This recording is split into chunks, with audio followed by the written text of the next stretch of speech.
Hello, everybody. Welcome again to the yet another episode of our very fantastic running web series, I would call it, Gyan Pravah, which is an official podcast of the Federation of Hubs and Organic Societies of India, Foxy. And today, I have to apologize at the outset that Dr. Tandulwadkar, for some reason, she's unable to connect right now. If I had enough time, I would have tried, but I I apologize also from the behalf of my vice president because when I tried to reach him, very few minutes, last minute, so he also obviously might have been occupied somewhere. So taking the blessings of the Foxy leadership, Dr. Tandulwadkar, Dr. Khadilkar, and all the Foxy leadership, we will start the show from today. I am Dr. Anu Chawla, Endometriosis Committee Chair of Foxy. We are doing a lot of work, and if anybody wants to get involved with the committee's work, I invite you to write to us on the email, which is office@londonfertility.clinic, and or reach out even through the main Foxy office. You can express your interest to do the committee work. We are doing a lot of CMEs and the public awareness programs as well related to this very sensitive topic, particularly endometriosis is the last level of the understanding of how some of the diseases in gynecology are still unaddressed.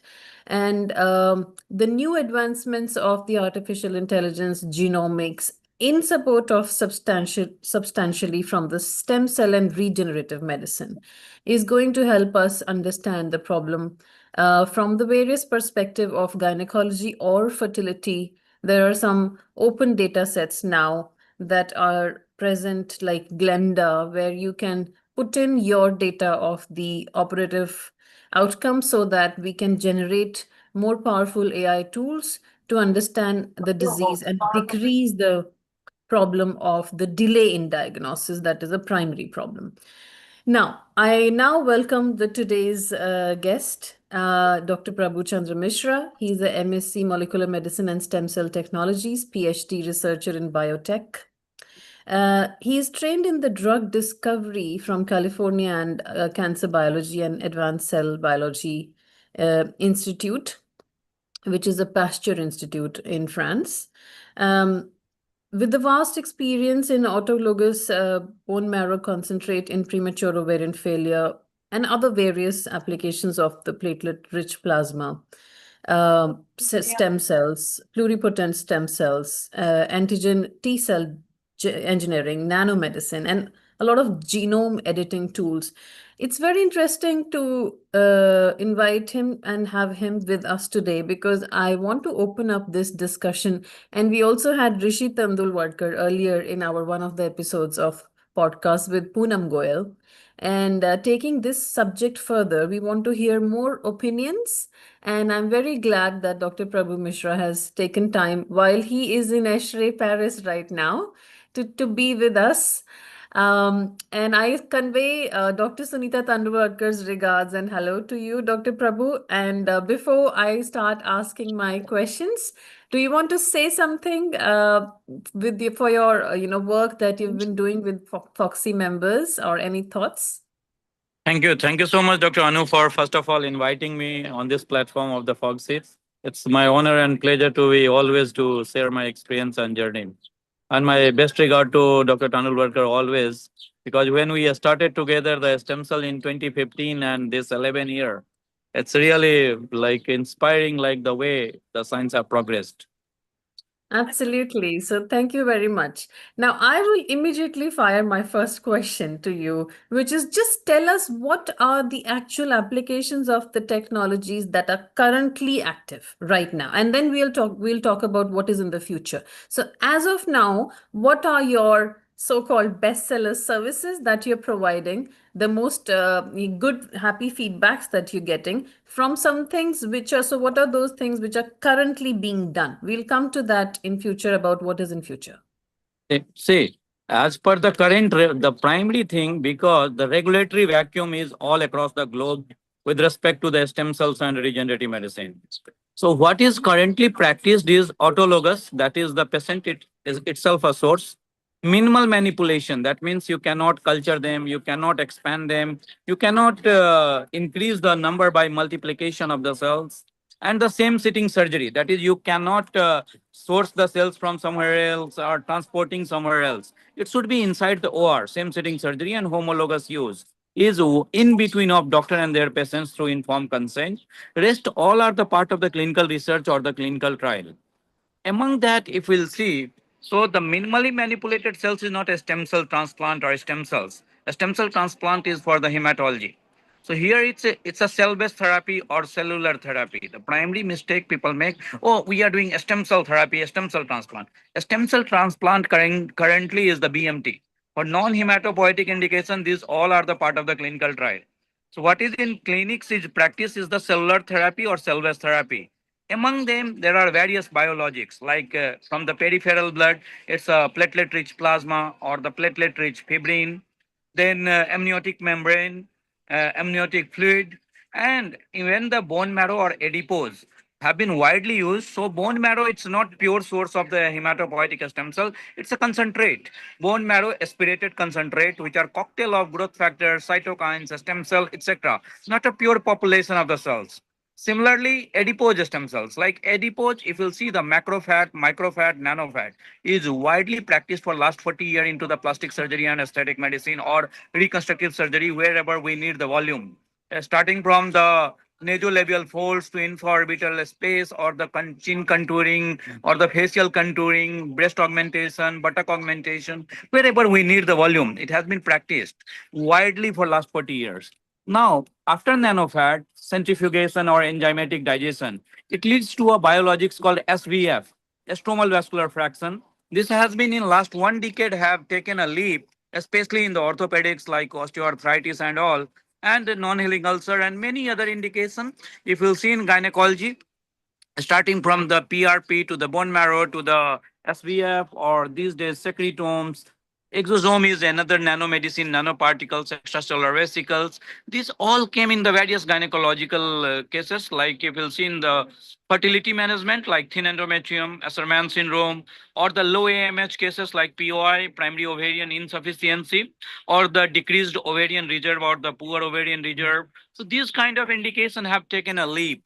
And certain clinical studies in our country, in India, have been recruited for the endometriosis as well, as you said, like you're chair of the endometriosis committee, like autologous patient own fat cells, making the nanofat by homogenization, emulsification, centrifuging it, getting uptalate called SVF, injecting during the surgery, removal of the adhesions. You are giving intraperitoneal or intralesional injections at the multiple sites to prevent from the adhesions, pain management on the VAS scale, visual analog scale, and definitely it overall improve the fertility conditions. So these are the progress in last 1 decade in gynecology. So in the beginning, like you mentioned, that you actually had to get this sample preparation on site. So Yes.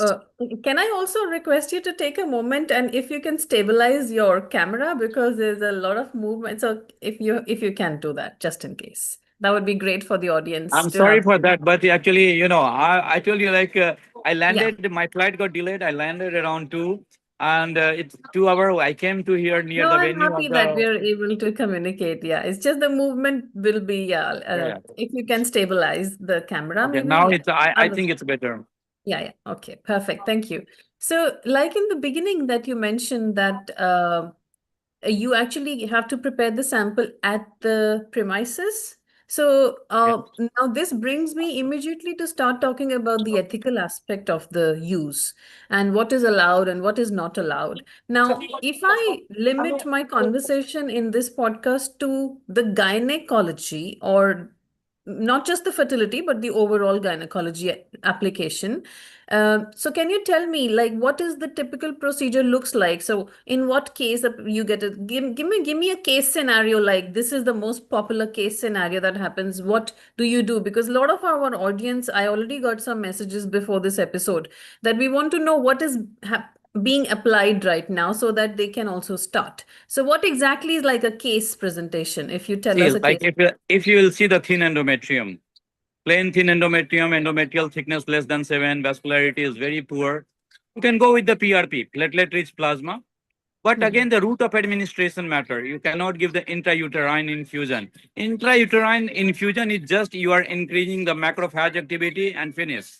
So ideally, you should inject the subendometrial. Until unless you are not injecting, you are not getting the vascularity better way because you need to inject. Because just flushing it, it's a transitory macrophage activity have increased, inflammatory response have increased. So subendometrial PRP you can give, but to have the better PRP quality, the preparation of the patient is very important.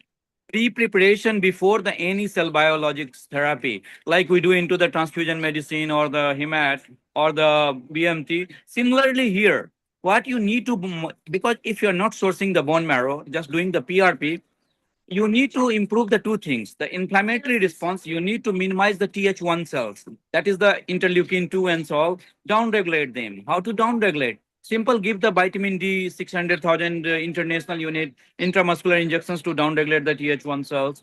You can give the GCSF, granulocyte colony stimulating factor, also called filgrastim, 24 to 48 hours before. So it mobilizes the bone marrow. It forces the bone marrow to release the CD34 cells from bone marrow to the circulations. So it increases the stem cell quantity into the peripheral blood. So if after 24 to 48 hours, if you are collecting the blood, you are getting the better quality of the PRP. So this is for the thin endometrium.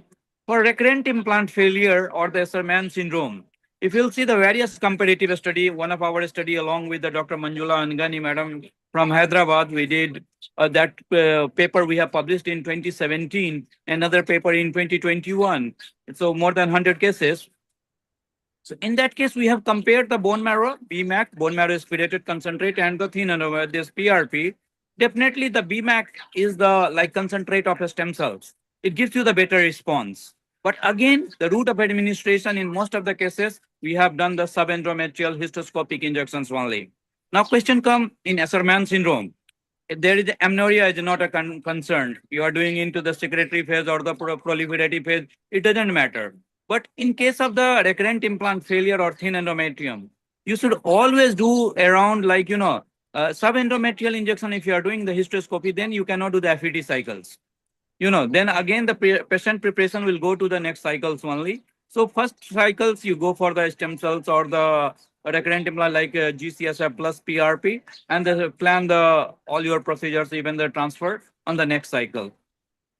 That's exactly what brings to my next question is that, so in practice, people are doing the subendothelial, not PRP, but the GCSF injections because how long does the effect stays for if GCSF it is subcutaneous PRP? you need here because GCSF is not. It's like a it's not like localized response. It's like it's give you systemic effects. It increases the blood cells into the circulation. So GCSF you need to give the subcutaneous 300 Hmm. mcc 1 cc. It's more than enough dose to mobilize the bone marrow for this way. Because in simple And test you can do the pre-CBC before injecting the GCSF, and after 48 hours of the CBC, you will see lymphocyte, TLC all have increased. so the subendothelial injections, what is the most common product injected and how long does the effect last? Either PRP or the bone marrow. Bone marrow aspirated concentrate. It's called hematopoietic stem cells. So see, in general, effect lasts for 6 to 8 months, not beyond that. Are there studies on that? Yes, there are various publications. There are various publications and even into the Q1, Q2 journal, good journals. And how often are they being done and what level of institutes are performing? Definitely in our country, like most of the private clinics does. But like in general, there is nothing like how many injections you can give. Most of the time, patient is going to respond. They will respond you in one injections or two injections. But it's not like that. There n number of injection is required. What happened? The autologous stem cells challenge is that, like we all know paracetamol. We are taking 500 milligram to 1 gram, right? Similarly, there should be some cell doses. Like in hemat, we use the cell dose 2.6 into 10 to the power 6 total nucleated cells per kg of body weight. So if patient weight is 50 kg, we need around 130 million of the cells. Now here you are not culturing it, not customizing the dose. if my platelet count is 150,000 and your platelet count is 450,000, so definitely the sample preparation from your sample will be much more leukocytes, much more better stem cells quality, and mine will be the poor one. So that's why the results are variable, because it's a precision, it's autologous. It Hmm. depends on the preconditioning of the patients as well. That's why we always say before cellular or cell-based therapy, you should always pre-prepare the patients for recruiting the cell therapies. So, because you're using mostly the autologous samples, I generally wouldn't believe that you're coming across much allergies. But do you have any case reports or any reports of Very rare. shocks? Very rare. You are not getting, because the only external substance you are using is the anticoagulants, which are heparin, 5,000 international unit, 1 is to 10. So it's a very minimal. Most of the time, you can see the inflammatory response if some patients give. They might have the fever for 1 or 2 days and nausea for 30 minutes. And what is the general patient acceptability to repeat that after taking one? So, are they generally post-procedural acceptance is good, or how is it? Yeah, definitely, because they have tried everything. Most of the time, they are not directly coming to you the first time, okay, this is my preferred choice. They tried already IUI, IVF, multiple time failure. So then before going to the surrogacy or the donor egg or etc., they try, okay, let's try, there is a hope. So I have come across this paper which says that when you use PRP in the premature ovarian failure in the younger subset of patients, it does a better outcome as compared to when you do it in the poor ovarian reserve of a older subset of patients. Definitely, definitely. Because as we age, stem cell differentiation capacity also Because declines. both are now having the poor ovarian reserve. But Yeah. still, the age decides the response. Definitely. And we have seen, you can see the FSH drastically change. 100 FSH, it comes down to 30, 40. But again, 30, 40 is not good enough for the fertility preservation. So objectives should be very clear. If you'll see the study of Melo or Fakianudis from Spain, it's a very clear objective. Early menopause, perimenopause, menopause management, or the fertility management. So if you are doing the fertility management, go for the Bologna criteria straight away. Low AMH, high FSH, LH. So these all So and the what group, pre yeah, what group of Bologna criteria do you use less PRP than 40, injections or less than 40 year of the age. Less than 40 year of age. And AMH, we consider zero point 0.1, but sometimes you are getting 0.01. yeah, that's right. So that is again the next question now. How often have you seen the effects drastically, like from a very glim situation to live births? And we're talking about live births. We're not talking about clinical pregnancy rate here. I understand. See, live birth, we have seen some of them, but most of the time we have seen the restoration of the cycle. Restoration of cycle we have seen in most of the cases, but live birth we have seen in very few cases. So that is the whole point. That is why we are still Yeah, hesitant that's in why the. still if we'll compare the PRP and the bone marrow stem cells give you the better response with respect to the PRP. Yes, so I would actually want you to elaborate on each modality that you use and what are your thoughts on that after years of your practice?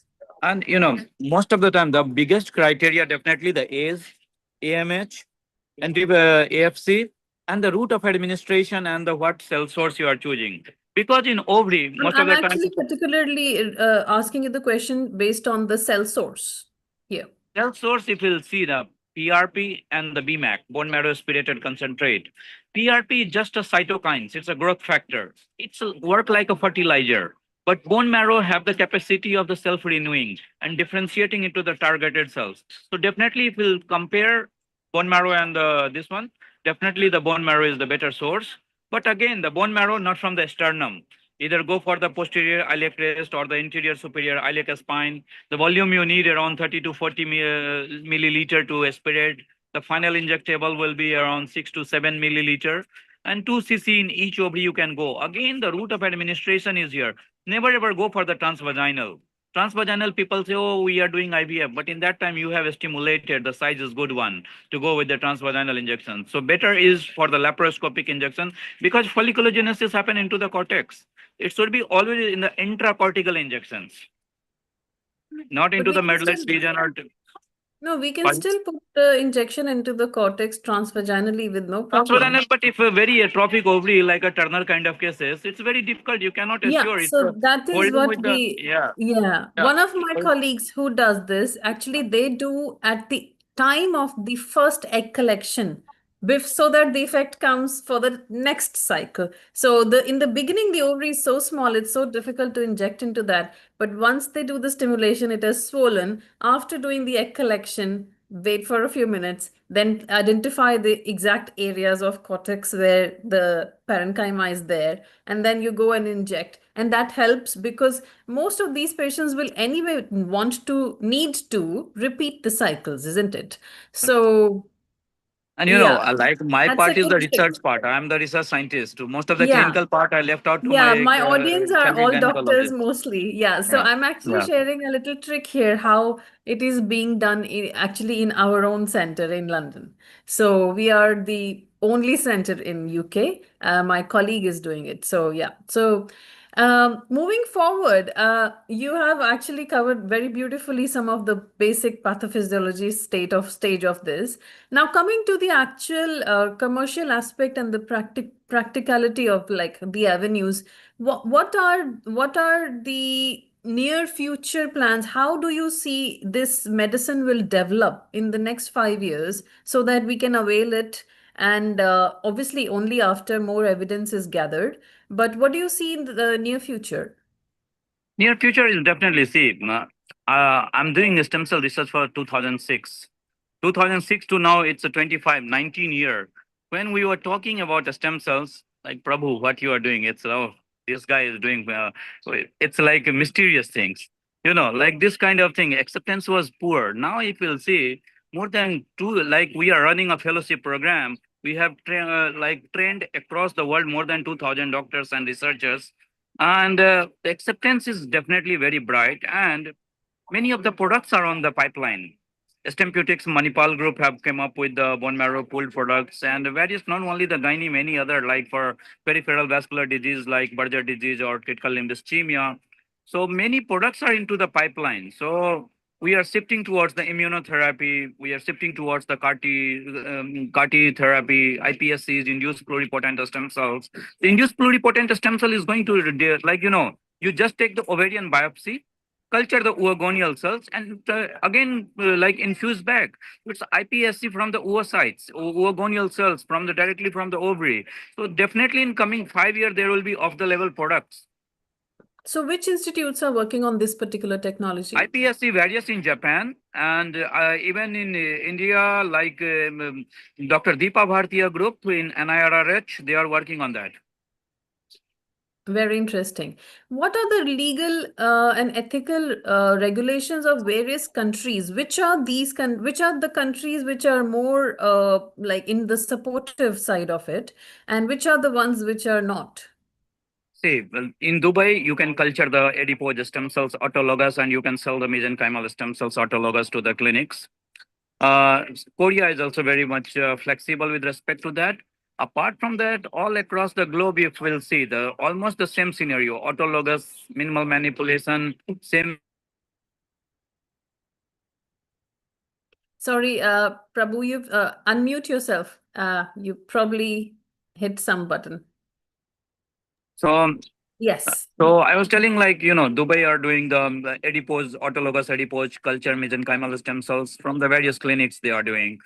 Korea is little flexible. And apart from that, most of the country, all across the globe, autologous, minimal manipulation, same sitting surgery, homologous use is currently into the permissible categories.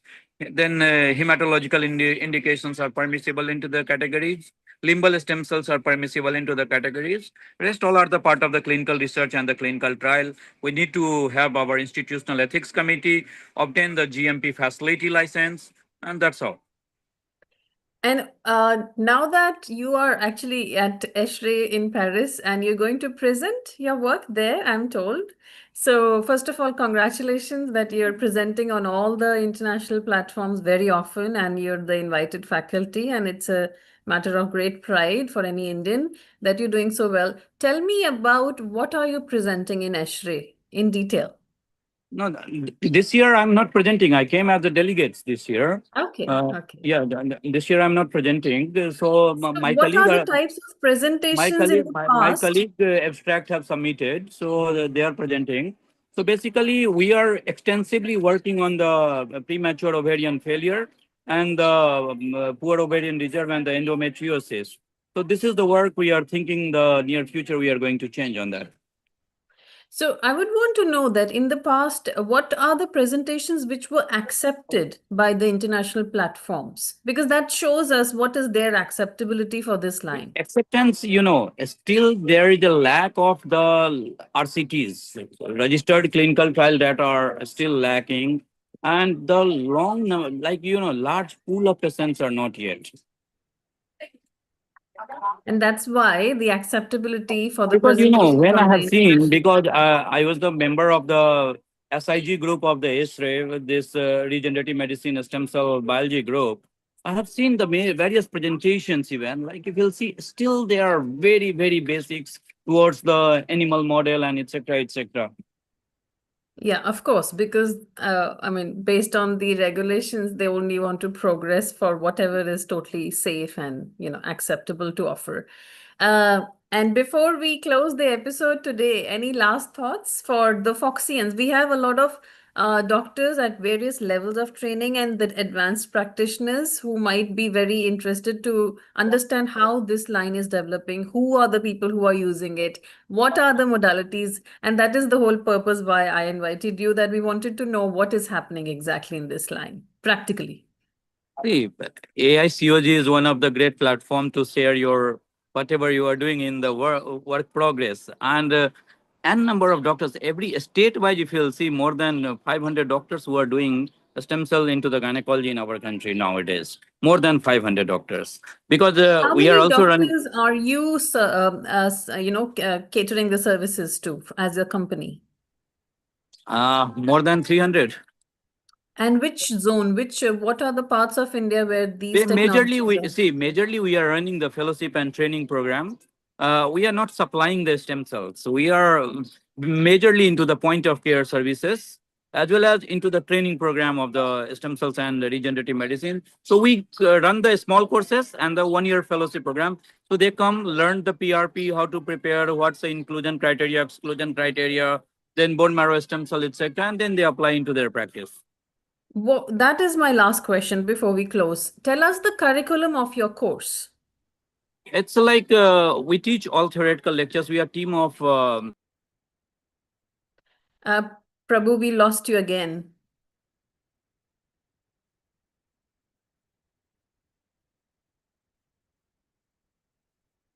So let's wait for him.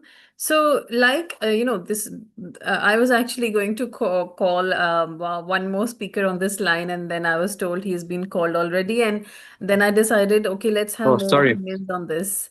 I don't know Yeah, how so got I was just disconnected. telling, yeah, okay. So we are all very curious to know what is happening and how the So, training program is scheduled. So tell us about the curriculum. yeah, so we all theoretical lectures we teach online, either Friday or Sunday, India time, 8 p.m. to 10 p.m. Then we give the recording to them. And then we conduct the hands-on training 4 times during the 1 year, each time 5 to 7 days. And all live cases like on the PRP, bone marrow stem cells, all preparations and the clinical applications, adipose stem cells, perinatal biologics, amniotic fluid, amniotic membrane, and then all energy-based devices and all. So surgical, non-surgical, all indications we cover. Even the other than fertility, like stress urinary incontinence, lichen Yes, sclerosis, GSM, vaginal atrophy. Then correct. surgical part like labia majora augmentation with the fat, GS spot amplifications. So various indications we cover in that. Is there a good acceptability for those aesthetic reasons? Majorly, if you'll see, they are not coming for the level learning the labiaplasty or the rectocele or cystocele corrections. They just want the alternative method how to manage it. So that's Hmm. why majorly the regenerative medicine and the energy-based devices and the application of botulinum toxins, the HA filler, etc. So they learn, etc. Wonderful. So it just opened a little window for all of us to think more into this line. I will be calling more people to have more views on this line and stay in touch with you. We are very curious how this line is developing. And you have been working in this line since 2006, and I know you since 2008. So Yes. long, long time.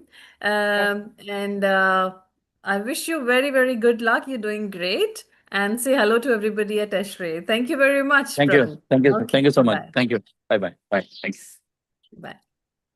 So thank you everybody for joining today, and we will be calling more people in this line. We know our own Rishi Tandulwadkar is doing very well, and he was our first speaker in this subject. And obviously, we want to keep an eye on what is developing, and that is the whole point. I thank Dr. Sunita Tandulwadkar, Dr. Khadilkar, and the whole Foxy team to be able to have such a platform where we can open the window to the world, I would say. Thank you very much.